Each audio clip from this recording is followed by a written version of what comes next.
सिल्लोडमधल्या सभेत उद्धव ठाकरेंनी थेट भाजप पुढे केलं हात।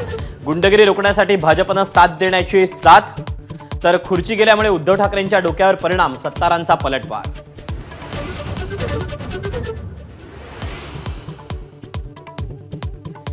मुख्यमंत्री पदाच्या शर्यतीत नाही देवेंद्र फडणवीसांचं मोठं वक्तव्य, केंद्रीय नेतृत्व निर्णय घेईल बावनकुळेंचं स्पष्टीकरण, तर विरोधकांची टोलेबाजी।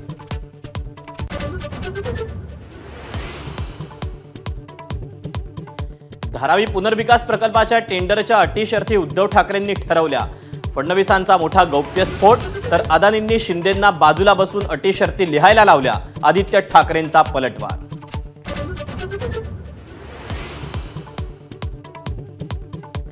2019 मध्ये सत्ता स्थापनेची बैठक अदानींच्या घरीच झाली, पण ते चर्चेत नव्हते, शरद पवारांचा दावा, तर बैठक ना अदानींच्या घरी ना त्यांच्या उपस्थितीत, फडणवीसांचा खुलासा।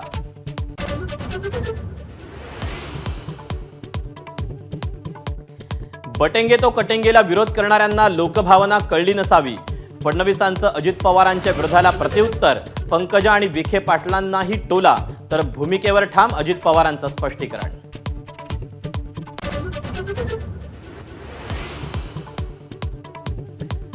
शरद पवार आणि देवेंद्र फडणवीसांच्या प्रचार सभांमध्ये वरुणराजाची हजेरी, दोन्ही नेत्यांनी ठोकली भर पावसात भाषण।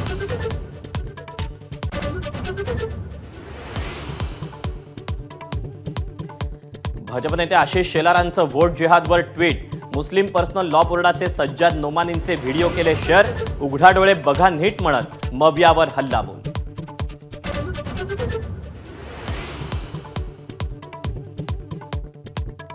17 तारखेच्या शिवाजी पार्कवरील सभेला परवानगी मिळाल्याचा मनसेचा दावा, मात्र सभा घेणार नसल्याचं स्पष्ट। आता उद्धव ठाकरे काय भूमिका घेणार याकडे लक्ष।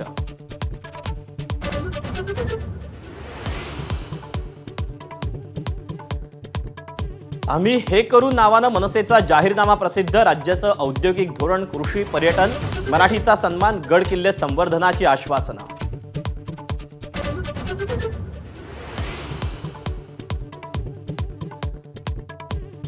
काँग्रेस खासदार राहुल गांधींचा प्रकाश आंबेडकरांना फोन, एंजियोप्लास्टीनंतर आंबेडकरांच्या तब्येतीची विचारपूस, काळजी घेण्याचा राहुल गांधींचा सल्ला। एबीपी माझा, उघडा डोळे बघा नीट।